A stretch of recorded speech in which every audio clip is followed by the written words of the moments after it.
I'm Evelyn, and I'm a geoholic. Walk this way, you and me, babe. Hey, hey!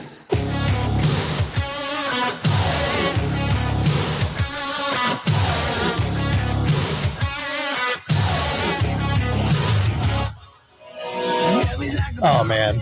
It brings you back, doesn't it? It does indeed. It does indeed. I was so happy when our guest said that he was a big 80s rock fan. I figured you would have been. Yeah. And Def Leppard. You can't go wrong with Def Leppard for sure.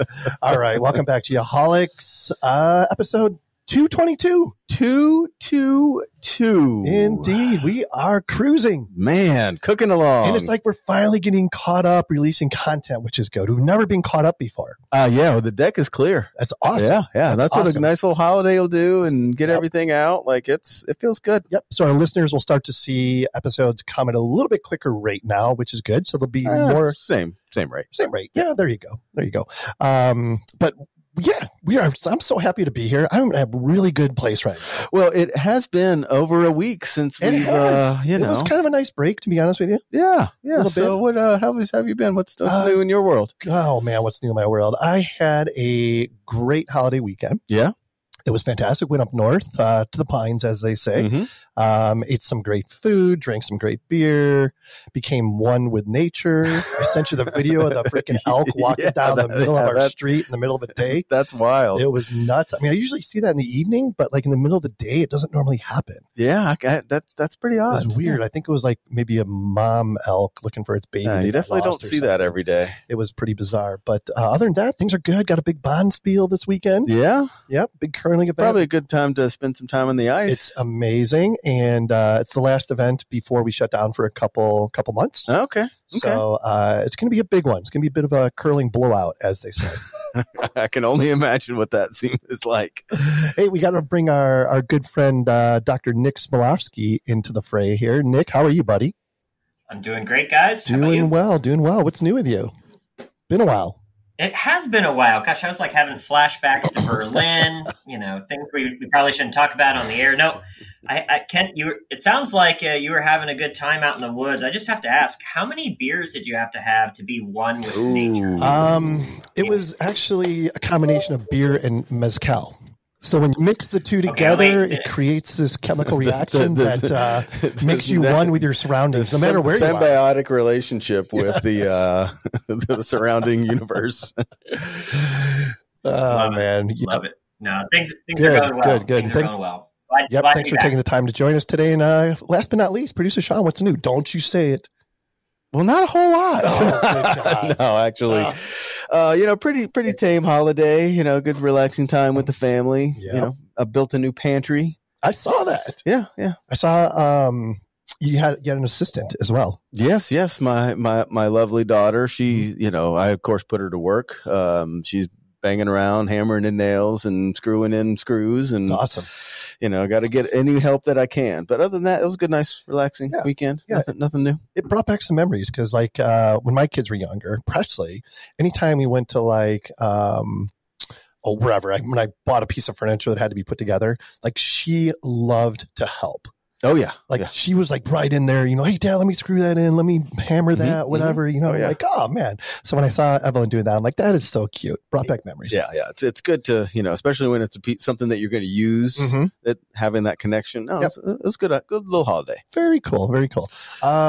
Anything new for our listeners Yeah, we officially released the Geoholics Marketplace. Ooh, which that's is cool. Pretty cool. Yep. If you go there, if you just go to thegeoholics.com and then click on the Marketplace drop down, you'll see a bunch of our friends of the program are offering, different promotions for Geoholics listeners. It's really, really cool. Hopefully it gets some traction and takes off and is beneficial to everybody. Yeah, absolutely. It's exciting, a little new realm for us. Yeah. Get a little more exposure to our friends of the program. So Yep. So we'll see where that goes. I'm sure, people are going to get creative and offer some really cool things on there. So check back on a regular basis because things are constantly being added. Absolutely. And speaking of our website, the Geoholics shop, which is going to be where you can purchase Geoholics merchandise, is going to be up hopefully in the next 2 to 3 weeks. Yeah, we're getting close. We're very close. Yeah. Got some new graphics coming out Yeah. that are really cool. I'm super excited about. So, some really cool things happening. And speaking of friends of the program, we have to mention a new one, a mid-year edition, Hexagon. Yeah, Hexagon. Hexagon is now a friend of the program. So, really excited about that partnership as well. Mm-hmm. On that note, guess what? We have the NLC Prep Song of the Week. Oh, See what I did there? I see what you did there. Yes. Be sure to check out nlcprep.com if you are preparing for a state or federal examination. NLC Prep has the best resources available on the interwebs, no doubt about it. What do you got, Sean? Everyone knows this song. I mean, it's Def Leppard, Pour Some Sugar on Me. Def Leppard, English rock band formed in 1977 in Sheffield, England. Yeah. The band's original lineup consisted of lead vocalist Joe Elliott, guitarist Pete Willis, Steve Clark, bassist Rick Savage, and the infamous drummer Rick Allen. One Arm Rick. The band's music is characterized by a mix of hard rock and pop elements featuring catchy melodies, layered guitar harmonies, and anthemic choruses. Thank you for that. Interesting word. They have sold over 100 million records worldwide. That's a big number, making them one of the best-selling rock bands of all time. Their enduring popularity and influence has earned them a spot in the Rock and Roll Hall of Fame in 2019. There you go. Same year the Geoholics started. That's right. I forgot to mention that. We are on the verge of a 5-year anniversary. We are. We need to do something. Oh, we'll do something. Yeah, we got to come up with something. I mean, it's literally probably the next. I'll have to go back in the archives and see when we released our very first episode, but it was like third week of July. I could probably get that answer, but yeah, we're probably getting there. Yeah, we're gonna have a 5th anniversary. If we make it to 25, holy cow, I'll be old. Still doing this. Yeah. Hey. You can still run for president. Yeah, you're fine. Yeah, you're fine. Yeah, you still have a long career ahead of you. I could never run for president. There's too many skeletons in the closet. Yeah, no doubt about it. All right, next up we have we're in the Altera Central studio this week. Yeah. A little bit about Altera Central. They are an authorized premier Trimble dealer for survey, mapping, GIS, forensics, and marine equipment in Texas, Oklahoma, Arizona, and New Mexico. They have 8 offices and provide sales, rentals, repairs, and support for the full line of Trimble products, GPS, GNSS receivers, robotic total station scanners, Seiko accessories, mobile mapping systems, used equipment, and field supplies, including Juniper receivers and tablets, LaserTech True Pulse rangefinders, and microdrone UAVs. Among other things. Indeed. I don't know. Do they carry a Bad Elf? We'll have to find out about that. They probably not. It's probably a competitor of some sort. They also offer field supplies and can deliver them right to your job site, which is very convenient. All backed by a service department with one of the fastest turnarounds in the nation. To find out more, go to alteracentral.com. And speaking of the Geoholics Marketplace, you will find promotions for Geoholics listeners from Altera Central on the Marketplace. Yeah, and a quick link to their used refurbished equipment deal. Like, you get some good deals on there, and it comes and goes. So, indeed, go frequently. Indeed, it does. All right. Next up, we have the GeoMax Weekly Service Pro Tip. To find out more about GeoMax, go to geomax-positioning.com. What do you got this week for us, Sean? I kind of like what you picked here. You could take credit for it. No. You picked this one. I read it earlier and I liked it. So here we go. Instead of focusing on what you need, get into the habit of asking, how can I help you? By asking others how you can help them, you will show that you genuinely care about them and would like to add value to their lives. It's one of the Geoholics themes here. In return, most people will want to look for ways they can help you. You will be amazed by how much you can help yourself by asking others how you can help them first.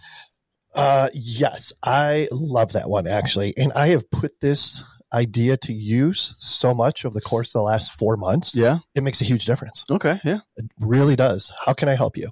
What are your challenges? What are the problems that we can help you? And I'm thinking about making that into the standard. You send somebody a proposal or deliverable or something, and it's always like, let me know if you need anything else. Mm-hmm. Like, that should be more on let me know how else I can help you, or something to be inviting and kind of bringing that into that little tagline that we all put in our emails. Indeed. Yeah. Go ahead. Real quick, I was just going to say, at Bad Elf, we have, this concept where it's it's a transfer of emotion. When you start to ask somebody, how can I help you? You're now becoming empathetic to them. You're not getting right to the nuts and bolts. So I like that. And it shows humility, which is another big thing. One of Kent's strong suits. Indeed. Well, most of the time. All right. Next up, we have the GeoSearch Career Corner. Ooh, what do we got this week? Are we going to tag team this one? Sure. All right. Why don't you go ahead and start? All right. Are you ready to map out your future career? Look no further than GeoSearch. Whether you're a seasoned pro or just starting out, they specialize in connecting talented individuals like you with top-notch opportunities in GIS, geospatial, and related sciences. You better get used to that geospatial word. We're going to be using it a lot today. I got a feeling. From engineering to software, management to sales, they've got you covered. Their extensive network spans nationally and globally, offering a wide range of positions in the geoscience industry, including GIS, GPS, mapping, and more. Why wait for the perfect job to find you? Take the first step today by browsing their open positions and sending them your resume. And the best part, you never have a fee for job seekers. You do realize that this is like Laurel and Hardy doing this. Right? Yes, I do realize so if you're ready to chart a course to success in the geospatial market, contact GeoSearch Inc. today by going to geosearch.com. And as they always like to say, happy mapping.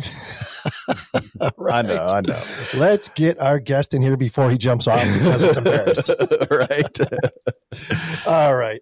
So we've got, of course, this week's guest is sponsored by Airworks. Airworks' mission is to provide a data intelligence that powers the built world. To find out more, go to airworks.io. This week we have Amar Nayegandhi. I think I got that right. If not, he's going to correct me here in just a second.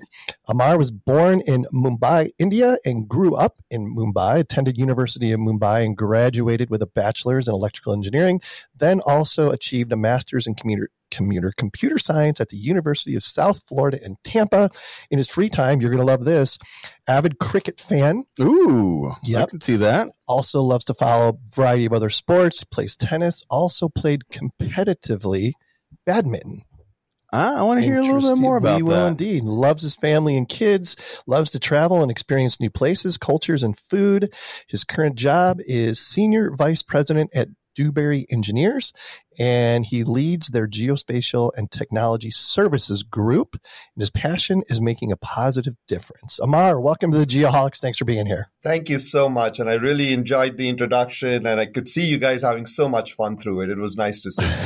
We do have a good time, if nothing else. Right? Yeah. Before we let you jump in here officially, we got to do the Trimble Geospatial Icebreaker. Of course, to find out more about Trimble Geospatial, go to geospatial.trimble.com. They are dedicated to big thinking innovation. Together with their worldwide distributor partners, the Trimble Geospatial team is working with current and future generations of surveyors for a more sustainable future. Mm-hmm. Love that. Okay, here's the question, Amar. What's the biggest what if in your mind at the moment? Ooh, that's a heavy and loaded one. I could think of a lot of what ifs, but I'm going to try and focus on a geospatial context to it, I think. Let me see. I would say, what if we can have access to information based on geospatial data that can help solve or help improve, not only just a location or region, but a world's problems related to the environment, maybe related to health. And it's something that, we have so much information out there, so much data out there that needs to get to a point of being information. Yep. And just being able to integrate that through, helping solve problems that we face in the world. And I do feel like there are pockets of very good information out there, but just putting all that together is something that we all hope and strive to do in our industry. Yeah, I love that. And thank you for tying it to geospatial. That was awesome. Dr. Nick, what do you got? Yeah, right now I'm in this whole geopolitical world, so I don't want to get too deep into it. But, with elections coming, with things going on, across Europe and the world, my what if right now would be, what are the next steps? Are we going to be able to continue to come together and support each other globally? Amar talks about big data and data coming in from all places in the world, different sensors and things. Are we are we going to work together and continue to utilize these data for positive things? But I guess right now I'm just curious to see, like a lot of other people in the United States, what the next number of months. It's going to be interesting, that's for sure. Are you done Googling it, Sean? What do you have? I'm not Googling. I was like, what is ChatGPT? No, actually, what I was thinking of what Amar was saying was, and the thing that came to mind was, what if there was no data storage limitation? And what would that look like if that wasn't a thing we had to think about, and we didn't have to constrain, or it was just not infinite, but so large that it wasn't a limitation in our workflow. Yeah, that's a good one for sure. Yeah, what do you got? I think mine would be, just because we're in the dog days of summer here in Phoenix, and it's been a pretty hot summer so far. Might be record breaking, to be honest. What if we could control the weather?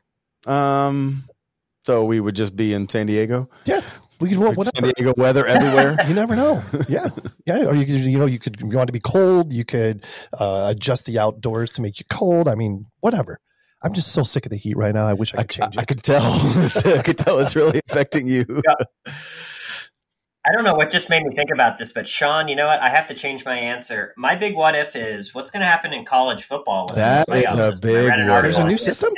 Yeah, well, there's the expanded playoff. Yeah. Oh, interesting. I did not know that. Oh, it is going to change things. Well, between that and the conference shakeup is a whole different thing, but we'll have to circle back on that one to see what happens. All right. Looking forward to that. Looking forward to you guys placing your stupid wagers with each other too. Oh yeah.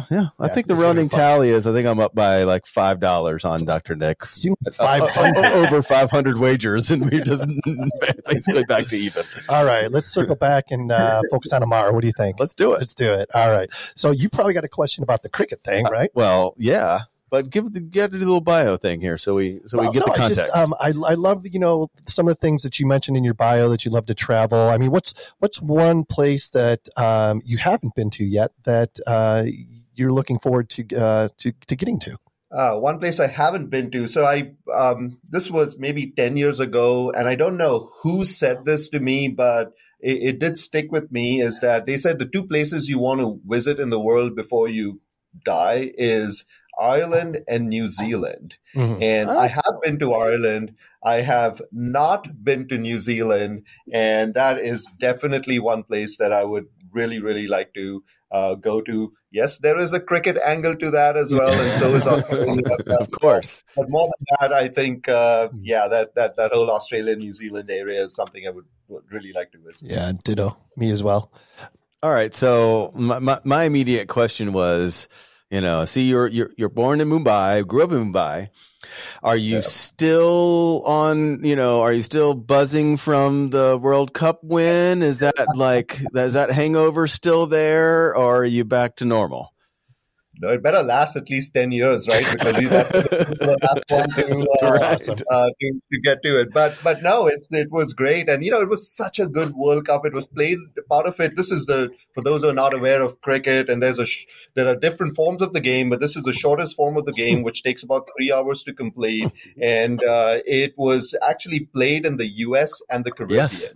And I went with my family to see the US-India game. US did qualify for the World Cup, and it was a great game. Awesome. And it was in New York, in Long Island, New York. Went and saw it. And again, great World Cup. It was a lot of fun. And, when I went for the India-US game, I had the India flag and the US flag, both of them.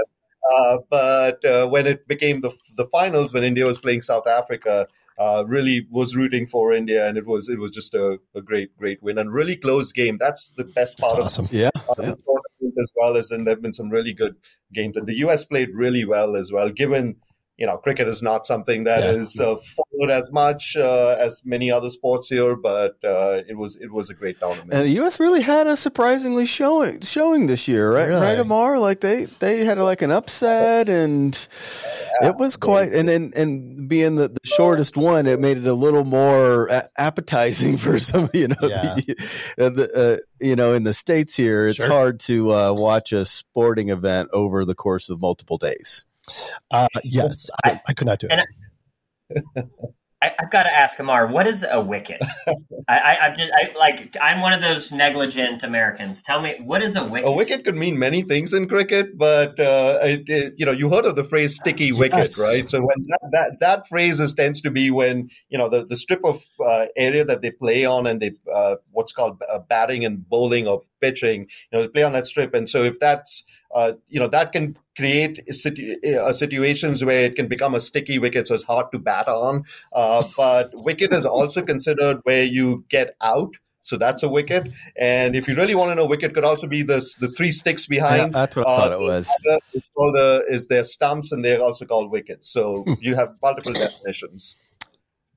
Okay, that's probably why I never understood. All right. I had a sticky wicket, and hopefully we're just watching. I thought it was a shot. No, not shot. No. See, I am completely clueless. All right. So you had a experience working with NASA, Amar. Talk about that. That sounded like a really cool opportunity. Yeah. So that was, I would say, indirectly with NASA. So when I was doing my graduate degree in computer science, the U.S. Geological Survey actually came to our department and said, do you all have students who can help write software for a LiDAR system, an airborne LiDAR system that NASA has developed for applications that USGS needed it for? And I had no clue what LiDAR was. This was back in the late 90s. I had no clue, but I raised my hand and said, sure, I can do it, because it was software, right? Writing software, and I was doing a degree in computer science. And so then I got involved with writing software for what was NASA's Airborne Topographic Mapper, and got to work with a lot of the NASA scientists back then. And then that sort of built towards, after I graduated, the USGS asked me, hey, on a contract position, do you want to work full time? And I said, great, I love doing what I'm doing.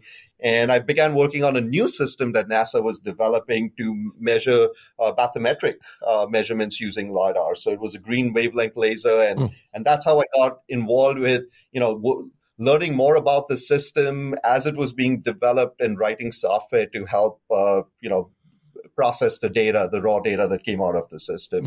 And so that was my exposure to working with NASA on building systems or writing software for systems being built by them. Hey, Geoholics, let's talk about GeoSearch, one of our longtime friends of the program. GeoSearch is a personnel recruitment firm specializing in the geospatial sciences and technologies. They offer a wide range of cost-effective and efficient recruitment products and services around the country. They are technical recruiters who specialize in GIS jobs, photogrammetry jobs, remote sensing jobs, surveying jobs, engineering jobs, and software development jobs. All the good ones. Anything related to geospatial and the function it plays in today's marketplace. They recruit technical, management, sales, and marketing professionals. GeoSearch is the leading geospatial career site. They have been the premier bridge between geospatial employers and geospatial job seekers since they began their operations in October 1989. They serve all industry segments that develop, apply, or use geospatial technologies. Their highly targeted candidate database and long history in the geospatial sciences allows immediate access to qualified professionals. Put your career in high gear by posting your resume with GeoSearch. If you're looking for GIS jobs, you can begin by visiting their job seekers page at geosearch.com. Okay, I got to jump in maybe a little early. But this is the second episode in a row where we've used the word bathymetric. And yes, you're right. This is true. Still don't know what that is, and I'm hoping I can learn a little bit in today's show. Well, why don't you ask the question? What are we talking about here? And I to really set the stage, GIS, Dr. Nick, survey guy. I'm a dumb civil engineer. I don't know some of these things. So explain it to a lowly civil engineer. Mark that as audio so I can use that forever. Hey, as a civil engineer, you build things, and that's really, really important. So a bathymetric LiDAR, or bathymetry in general, is measuring the surface below the water, the height of the surface below the water. So as you can imagine, when we look at topographic LiDAR systems, if you think of remote sensing as where you're mapping or measuring parts of the Earth's surface. For LiDAR is primarily used to measure elevation of the ground. What's really good about using LiDAR from a topography perspective is that it can go through. It's really the best technology to map under vegetation, because those LiDAR pulses will go through the vegetated canopy to get you an elevation of the ground. So bathymetry and you can measure bathymetry using different remote sensing techniques. The most common one used is sonar, where you have a boat and the boat has a sonar sensor and it captures information as that sonar signal reaches the sea floor and comes back up. And so you can do that with LiDAR as well if you use a green wavelength LiDAR, because green can penetrate through water. And you can fly it in the air, so you can map a much larger region. And so with green LiDAR, that's a really nice thing, but it doesn't work everywhere, because water turbidity, if the water is too turbid or the bottom's not reflective enough at that wavelength for the laser, you may not get a return back. So it has its applications, and it actually complements sonar technology really, really well. So I went really deep into this. That's great. It's really to, really bathymetry is measuring what that surface is, the elevation of the surface below the water. Gotcha. Nick, it looks like you got something you want to add. All right, Sean, you're in the bathtub. That was my question. Okay. Is it derived from the guy in the bathtub who put the whatever in and the water level went up and he's like, oh, this is how buoyancy is and all that? And then is that really where the word came from, the guy in the bathtub? I'm assuming bath has something to do with it. Yeah, Greco-Roman. I'm assuming. But imagine you're sitting there, right, and your little ducky is going across the water. That little ducky is shooting out, lasers or, wavelengths from a sonar, and it's mapping where your legs are and things. So, yeah, next time you're in the bathtub, you can think, mapping out the elevations of the things. The next time I take a bath, I will think of you, Dr. Nick. That's weird. That is weird. And it's weird. I don't know what you'd be measuring in the bathtub anyways. Let's move on. All right. So, Amar, I want to give you a chance to talk about, before we get in a little bit deeper, talk about, a day in the life of Amar working at Dewberry. Talk about that just a little bit. Sure, thanks. So I'm a senior vice president here. I lead our our geospatial and technology services group. We do a lot of different things. Remote sensing is one of them. We do a lot of GIS application development, etc. Dewberry is an AE firm, so we do architecture engineering.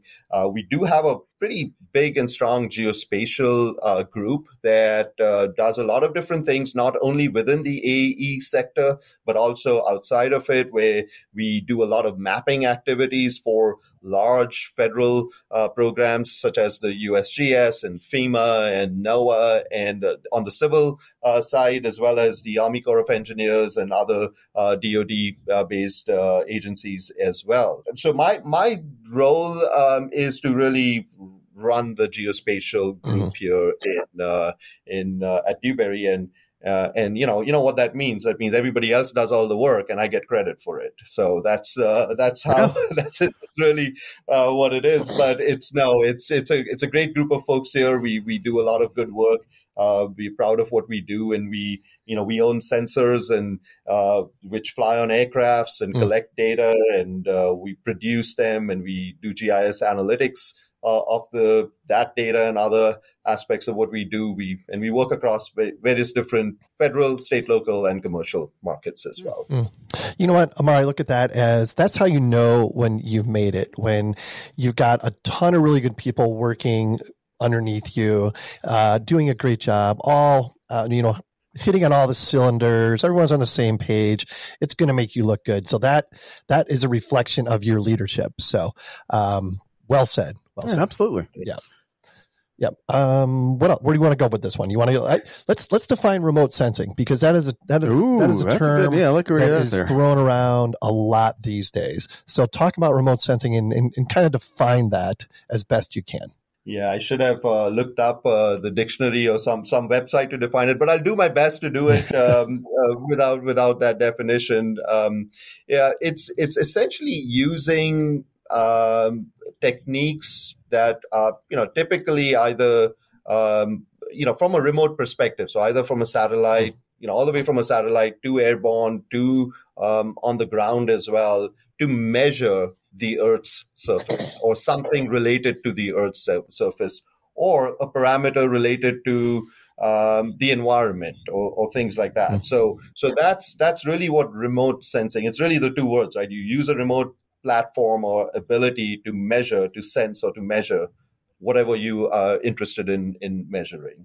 And from our perspective, from a geospatial perspective, the big word is the geo part of it, right? So you have to reference it to some coordinate system. And whether it's a local coordinate system, whether it's a relative coordinate system or an absolute coordinate system, you got to measure it with respect to something else. And that's where GPS, GNSS comes in. For anything that we do, we need to have that geopositioning information that goes with any remote sensing sensor. Yeah. And Amar, to be honest with you, that's probably better than any Webster's definition. Yes, absolutely. Yeah, that was great. Nick, I'm sure you probably got something to add to this. You got a remote sensing expert in your household, don't you? I do, yeah. You were talking, Amar, about programming stuff for NASA. So my wife also, in her graduate program, when she was at the School of Earth and Space Exploration at Arizona State, was working on some of the Mars rovers. So I remember her cussing, crying, throwing stuff, at 3 o'clock in the morning, trying to figure out code for remote sensing. Anywho, I digress. Remote sensing, the way I tell my students about it? It's like this. Your eyeballs are remote sensors. What's happening is it's called passive remote sensing. So when light comes from the sun or on the roof, that light is actually reflecting off of surfaces, right? And then that light reflects off of a surface and it's interpreted by our eyeballs. Our eyeballs are the sensors. We're decoding it and then we're putting it into our brain to store it. So you talk about, storage, that's our brain. Now, active remote sensing, stuff that Amar was developing, whether it was bathymetric or typical topography stuff, that's what we call active remote sensing. So imagine that now you're a superhero and you're like in The Boys and you're in your Homelander and you're shooting lasers out of your eyes, but now those lasers are bouncing off things and coming back and we're decoding the information.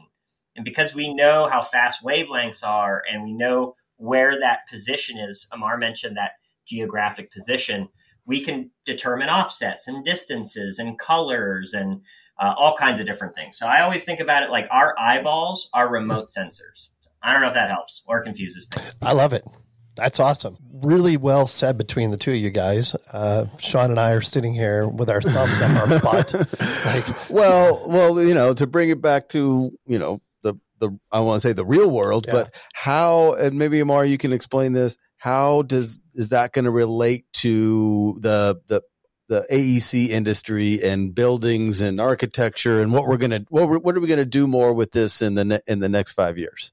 Yeah, no, that's a great question, right? You think of its applications, and you can. Obviously, they are endless from a perspective of what you can do with remotely sensed data, whether it's a satellite collecting images or pictures of locations, whether it's an airborne laser ranging device that is collecting high resolution topography information, or it is a hyperspectral sensor that is collecting many different wavelengths, so you can see things that your eye cannot see as well through interpreting those various wavelengths that come back to the sensor. And from an AEC perspective, once again, the applications can range from, you think of survey, right? Survey was sort of the benchmark, if I can say, of how we would measure things back in the day, and you're kind of expanding that into now using remote sensing techniques to do more of measuring things, and whether you are looking at a transportation project where you need to have that information of what you are going to, design build and things like that, you do have to have that information. So remote sensing is now allowing you to do things at scale, at much bigger scales, and being able to utilize that information to go beyond what used to be done using more traditional ground-based or remote or survey-based methods. Having said that, remote sensing, anytime you use the word remote, that means that it is maybe perhaps not as accurate as what it would be if it's done on the ground. Not always, but sometimes that is the case. And the key to that is understanding the accuracy of the data that you are capturing. Whether it's using an indoor device to map, the room that you're in, or it is, flying with, or having a satellite collecting information of, an entire city or landscape, and you need to relate the accuracy to what you're going to do, especially from an AEC perspective. And I hear both schools of thought, you should always just do survey because that's the most accurate, ground survey methods. But I also say how, good remote sensing data with using ground survey to validate that data it just gives you a lot more information that you can use going into the future. So I see this expanding, more use of remote sensing technologies in the AEC space. And I see that, it's already being used quite a bit, but it's going to expand into the future as more and more people get more comfortable with the accuracies that you actually get out of these data. And you brought up something we talk about a lot, and I would just want to throw a follow-up question. Whose responsibility do you think that falls on of understanding the accuracy of what you are getting? Is that the person delivering that remote sensing data, or is it the architect or engineer or construction manager, whoever that is, that you're providing it to? And how do you think that has played out here so far, and how do you see it going? Yeah, so that's like, who's going to take that risk, right? Who's going to somebody's got to say, hey, this, Kent did it from 10,000 feet, so maybe I shouldn't be designing to a millimeter using this or however it is. Yeah. But what's your thought on that? Hey, I just want y'all to know there's a PE, an RLS, and a CP on here. It's all y'all's problem and not mine. So. Like, I'm out. Yeah, right. That's funny. Yeah. So speaking of PE, RLS, PLS, however you want to do it, and CP, I think each have their role to play in this. And frankly, when we look at various different states have their own professional land surveyor licenses, I do feel that from a perspective of who's responsible, I think it really comes down to using our professional licenses collectively. To agree upon what is the most first of all, understanding the technology, and then agreeing upon what is the best way to move forward with whatever project you're working on, and whether you agree with a design project, using remote sensing data flying at 10,000 feet, or you need something on the ground, or you need something that doesn't use remote sensing at all. And I do feel that is a really important step that should not be taken lightly. You have a lot. The thing with drones, right? When you see drones, and any and everyone can now operate drones. It's not expensive. You can get that. But if you want to make sure that the data acquired from those drones are going to be at an accuracy that needs to be for addressing whatever you are trying to do, you need that backing of a licensed surveyor / certified photogrammetrist who could, certified remote sensing specialist who could then be able to certify what you're doing. And I think that's a really important component that sometimes and often gets missed. You just made a best friend in Kent over here. Yeah, we're going to be buddies. Yeah. So my question is, you mentioned like traditional conventional land surveying, and there's always going to be a need for that. Ground truthing when it comes to, utilizing this data is extremely important, but there's not a user's manual for remote sensing. Like surveying, land surveyors, they have these Bibles that they can refer to when it comes to determining boundaries or subdividing sections. And, there's so many different ways to go about this. Remote sensing is like we're still pioneering through this to see how far we can push these limits and how accurate these technologies can be. I mean, what are the challenges that go along with this exciting technology? Yeah, it's a great point, Kent, and it comes down to technologies advancing so rapidly. Yep. So it's anything that you write can become obsolete pretty quickly, but some of the fundamentals still stay the same, right? And I think one of the key factors here is what GPS or GNSS is doing to this whole geospatial industry, and in a positive way. It is enabling us to use that information from the geospatial satellites or geopositioning satellites to get us more and more accurate data. The other part of it is the processing of that. You think of all the advances in what we can do with processing of these GNSS data, the differential corrections that we can do. All of that has a huge component to improving the accuracy. So I agree there is no manual to it, but I also feel that there needs to be some kind of requirement or some kind of motivation for folks that have PLS, RLS, certifications to embrace this technology, or at least learn about it as much as they can, so that they can educate themselves and then be able to provide that expertise related to remote sensing. Because I've seen this happen where PLS will come in and say, no, the only way to do this is doing it on the ground with our total stations, because that's the way we've always done it and we know it's accurate. But you could be able to do it in a remote sensing way and be able to be as accurate as long as you combine what you're doing there with what you're doing on the ground as well. And I think that has to happen. More of that needs to happen and I expect it to do so as well, in going into the future. This portion of the program brought to you by Monson Engineering. Monson Engineering is the leading supplier of surveying, GIS mapping, scanning solution products for the design build industry in the Intermountain West since 1974.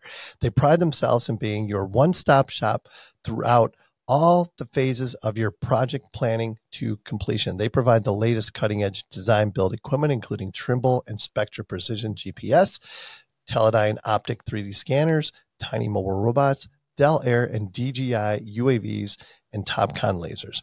From drones to lasers, total stations, or high-accuracy GPS equipment, they have what you need when you need it. To find out more, visit monsonengineering.com. Well, I kind of look at it the same way I look at when, GPS first came out and surveyors started using GPS for measuring, 3D positions, and then, RTK, that type thing. I mean, that was like, oh my God, is it, can this really work? Can I trust this? Is this really that accurate? And it took some time for it to catch on and for people to really buy into the technology. This is really no different. Well, I'm hoping it's a little different, as it won't take as long to adopt and trust. Sure. Right. Yeah. Like seemed like it was a long road to get there. Mm-hmm. Yeah. Yeah. Yeah. And I'll add that the technology is advancing so quickly as well. So we need to do this faster, right? But at the same time, make sure that what we are doing, continues to be accurate and continues to be done in the correct way, so that we can stay accurate with whatever information we are trying to get. Yeah, that's very well said. Nick, I got a question for you from an academic perspective. Just like Amar said, and we talk about all the time, this technology is advancing so rapidly. How are students? How are they being presented this technology in the classroom? I mean, what does that look like right now, and how do you stay on top of it and stay current from an educator's perspective? I think it's easier said than done, and I don't think every academic institution is created equally. So to start on maybe the not so good end, I can't tell you how many people are still teaching GIS from ArcMap 10, which is from 8 years ago, right? So lessons get created, content gets created, and then the professor doesn't want or have the time to re-update because it's moving and updating and evolving at such an ever rapid pace.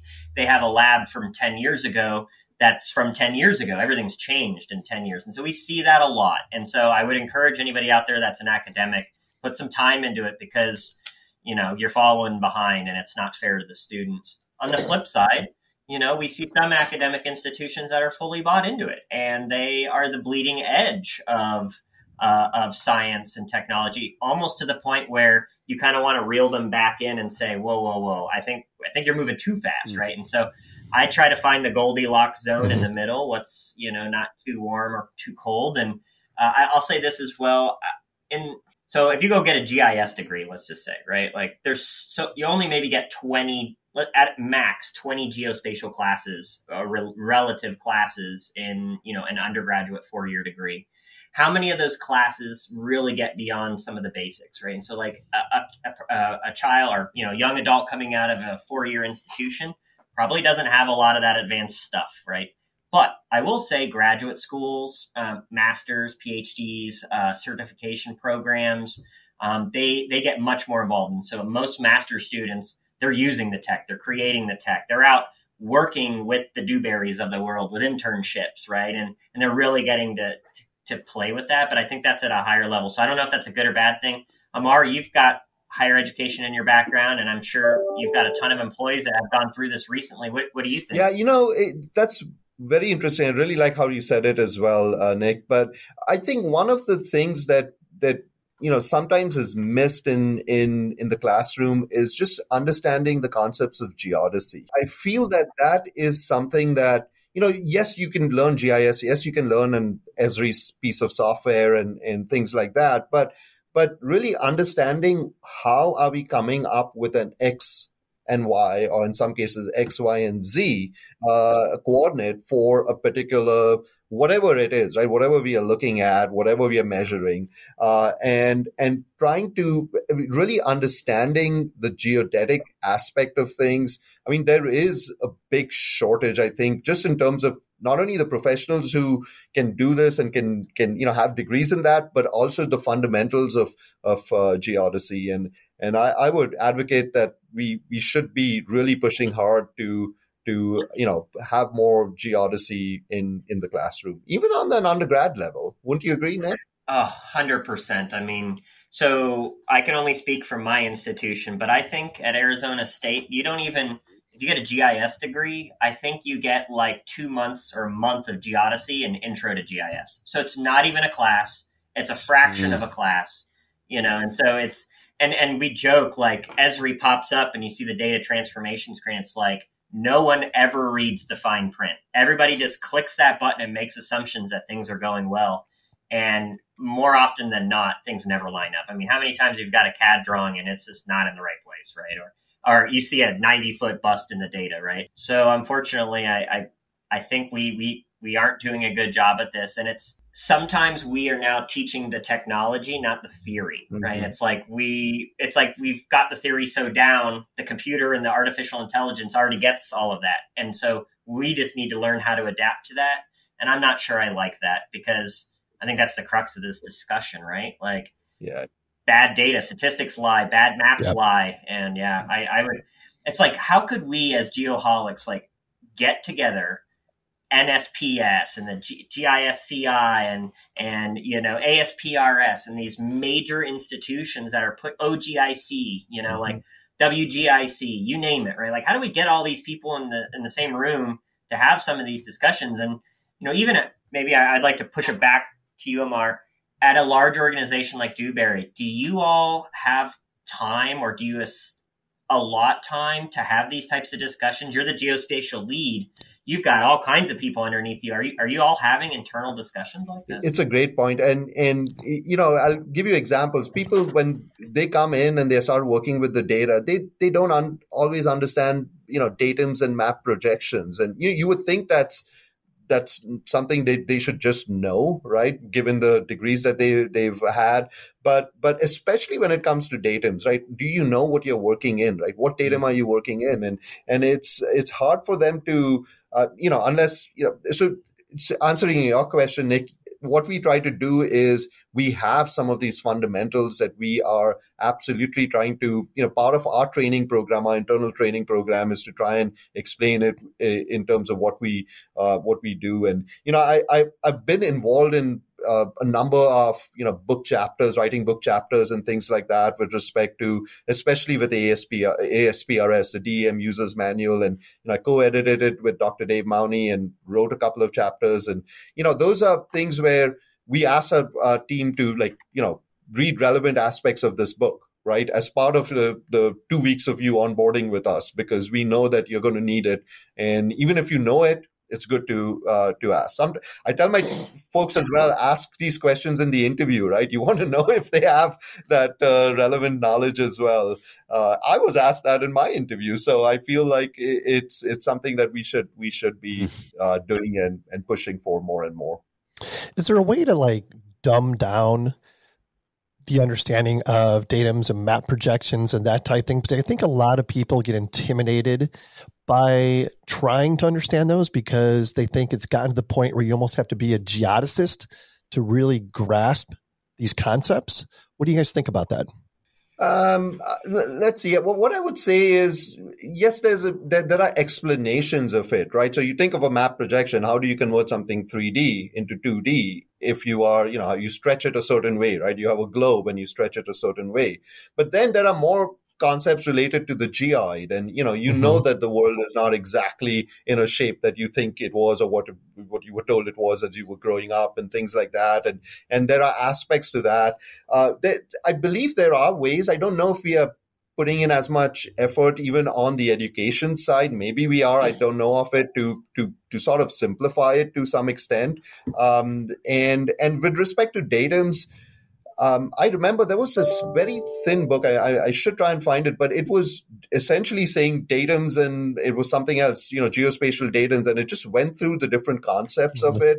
And I remember needing that as I was writing code for software to, convert data from one coordinate system or one datum to another, and using, obviously available data that was, that we had.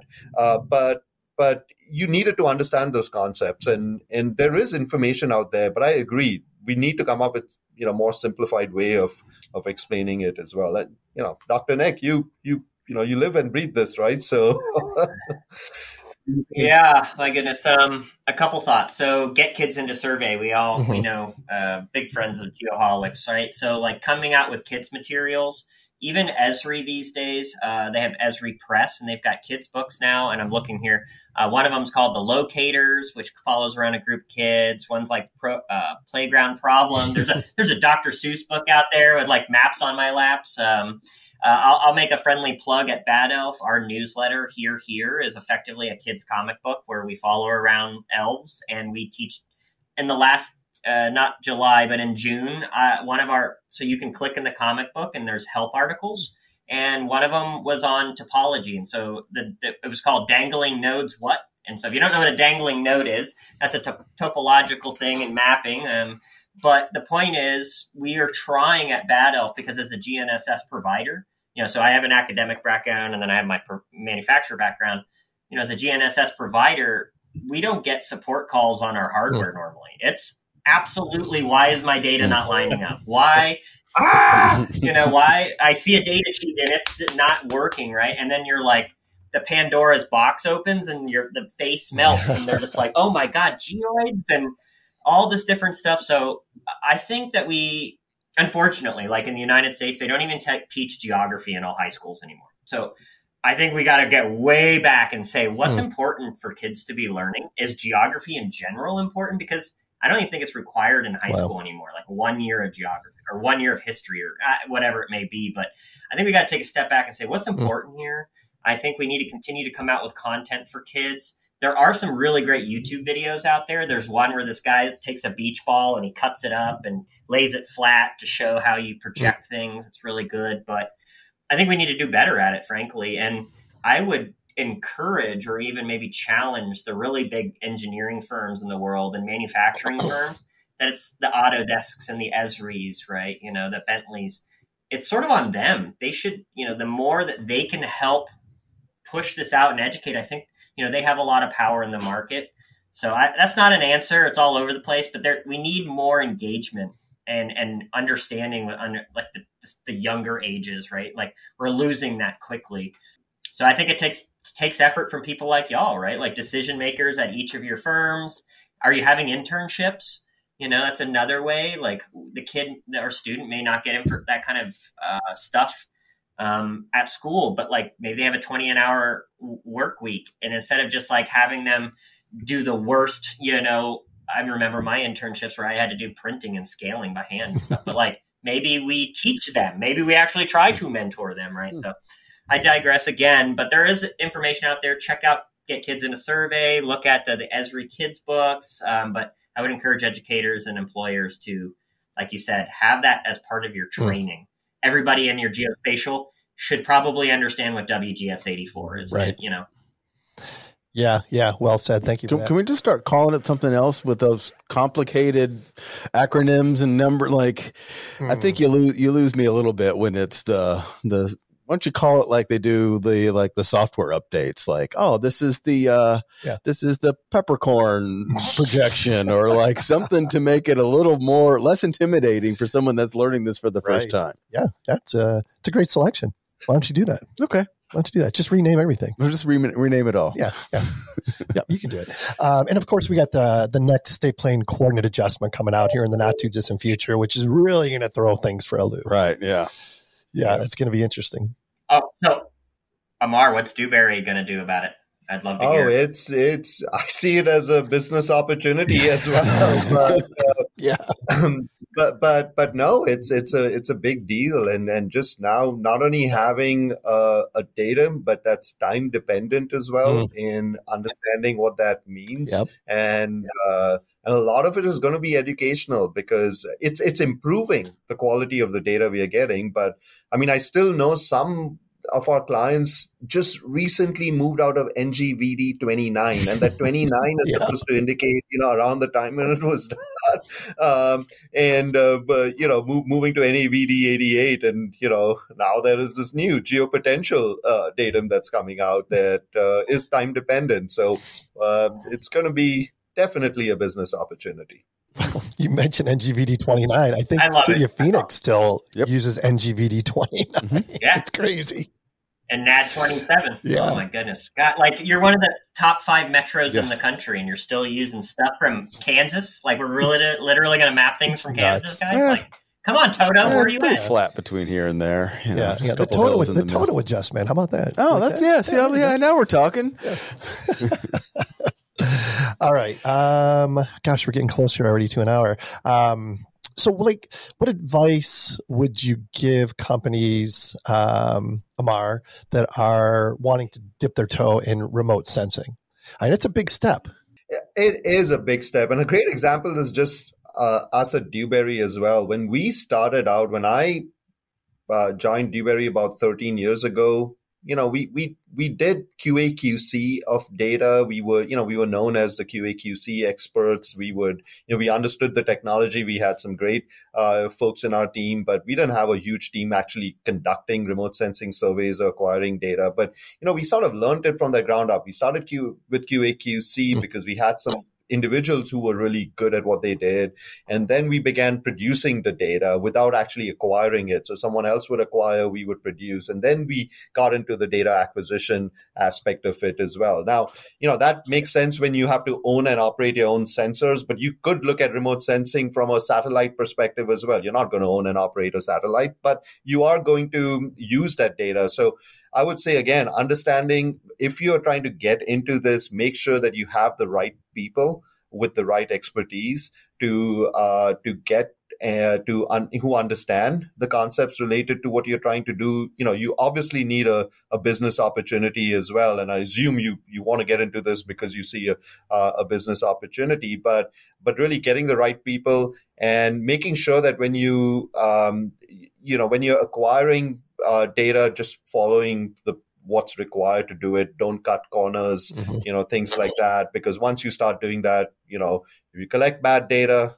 you're never going to improve it later on. So those would be things that I would say if someone's starting out as well. And a lot of people ask us these days, because we are one of the very few firms who do bathymetric LiDAR, like, I want to get into the business. What do I do? I first tell them, no, just come to us. We'll do the work for you. Right. If in all honesty, I do say that you have to understand where it works, where it doesn't work. Don't overpromise to the client. That's one thing that I've seen people go under because they overpromise that, we'll map your whole lake or your whole river system, and the sensor doesn't work everywhere. So you need to understand what it can and cannot do. As well. That's a bathymetric joke going under. Sorry. There you go. That's awesome. I put a few words deep. You going at too deep, going under, all that is bad. Yeah, I think what you're saying there is all these different technologies are tools in the toolbox, right? And they all have their limitations, and the most important thing is understanding what those limitations are, and how each of these different technologies can be applicable to specific project types, right? Yeah, and I couldn't not have a podcast and not mention AI ML because you have to say that these days. But again, it's just another tool in the toolbox. It may make sense to use, like you want to analyze. Data analytics is huge these days. I mean, big data and trying to analyze it and coming up with different ways to do it, and using any kind of machine learning based tools. I mean, it's been around for a while. It's just gotten a lot better and more famous now, with more people, using it in different aspects of their life. But it's another tool in the toolbox. It makes sense. We use it a lot in many different places, but we don't use it in other places as well. And we use tried and tested methods as well. So again, that's something that as you're getting into it, you think of. Automation is big, right? Everybody wants to automate. You get it faster, it costs less, all that good stuff. But it has its place. And while we strive to do more and more of it, we also want to be careful where we are going to use it. Yeah. Well said. Thank you for that. We got. Yeah. The other part of that too is we talk a lot about mentorship and people coming into the community and into this field. What advice would you give to an aspiring geospatialist? Other than go to the Dewberry website and apply. But what advice would you give to somebody looking to get into this field? Oh, well, I'll just say this. Learn geodesy first. No, just kidding. I said I think that message has been hit home. Yeah. No, but really understanding the fundamentals, right? You cannot get away with most walks of life, right? In terms of what you want to do in a profession, is that you've got to understand the fundamentals of how and what you are doing, and you can get to a certain point. If you don't understand it, that's fine. But if you really want to succeed, having that fundamental basic knowledge of whatever you're working on is going to be critical as you go through your professional career as well. I mean, I pride myself that I can still talk technology and talk the ability to understand concepts, even though I don't need to in my role right now. But I'm able to, again, I kind of go into what I like to do is where I can make a positive difference, and if I can, I will. And that's what I would ask the aspiring folks to do as well. Where you can make a positive difference, and focus on understanding the concepts and the fundamentals, and that'll take you a long way in your career. I love it. Yeah, well said. I love it. Before we wrap up, anything else? Nick, you got anything else you want to get out there? No, for once, I'm just going to call it right there. That was good. Listen to Amar. Right. Thanks, guys. Yeah. How about you? No, I love it. You're good? Yeah. You're good? How about you, Amar? Again, thank you for your time. Appreciate you being here. Anything else you want to get out there? Yeah. Oh, one more thing. I just thought of this is, given my love for 80s music, I'll tell the aspiring folks as well, don't stop believing. Oh, there he is. Love it. Oh, that's awesome. Well, you may have stole the answer here, but the last question we ask all our guests, do you have a mantra that you live by? Don't stop believing. And positive difference. How's that? I love it. All right. Very good. Very good. That's great stuff. Thank you again, Amar. Really enjoyed the time today, and we'd love to have you come back if you'd be open to the idea. Absolutely. I loved it. This was a lot of fun. Thank you for inviting me as well, and I really enjoyed our chat. All right. Awesome. Awesome. You guys hang on just a minute before we once we get out here, okay? Here we go. Maybe. There we go. Yeah. All right. Adding value, making friends. Check that box. Once again, Amar is a new friend. Oh, absolutely. Yes, 100%. 100%. And he added a ton of value. Yes. If anyone would like to be a guest on a future show, shoot us an email at info@thegeoholics.com, and be sure to check out the Geoholics Marketplace. Oh, yeah. One more shameless plug. Def Leppard, Pour Some Sugar on Me, available everywhere. Until next time, everyone, understand the fundamentals. Focus on where you can make a difference. Don't stop believing. Don't stop believing. And most importantly, be safe and healthy.